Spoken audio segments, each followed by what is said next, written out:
Hi, இன்றைக்கி என்ன பார்க்க போகிறோன்னா ஒரு மில்லட் வச்சு ஒரு உப்புமா தான் பண்ண போகிறோம். இது உப்புமா சொல்லலாம், கிச்சடி சொல்லலாம், எப்படி வேணாலும் எடுத்துக்கலாம்னு வச்சுக்கோங்களேன். இன்றைக்கி வந்து நான் தினையை வச்சு ஒரு பீன்ஸ் கேரட்லாம் போட்டு ஒரு உப்புமா மாதிரி தான் பண்ண போகிறேன்.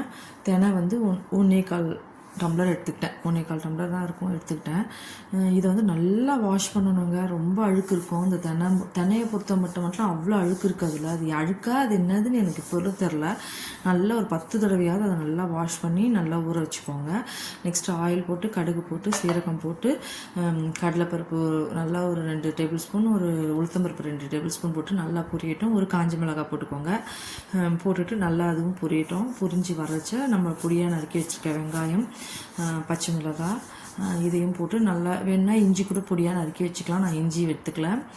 வெங்காயம் பச்சை மிளகாய் போட்டு நல்லா ஃப்ரை பண்ணுங்கள்.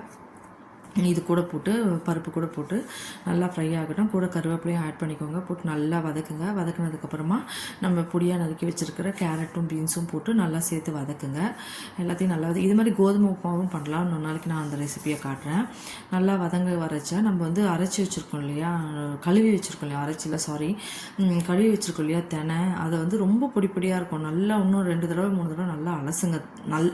அலச அழுக்கு வராமல் இருந்ததுன்னா ஸ்டாப் பண்ணிக்கோங்க. அதை வந்து இந்த காய்கறி கூடயே ஆட் பண்ணி நல்லா வதக்குங்க. அது நல்லா வதங்கி பொரியிற மாதிரி வரும். பொரியட்டும், கொஞ்சம் அதில் பொரியணும். இந்த இதுலேயே நல்லா வதக்குங்க. கொஞ்சம் ஒரு 5 நிமிஷம் டைம் எடுங்க. 10 நிமிஷம் கூட பரவாயில்ல. நல்லா வதக்கிட்டு 1:1 அப்படின்ற கணக்கில் ரேஷியோவில் தான் நான் தண்ணி ஆட் பண்ணேன்.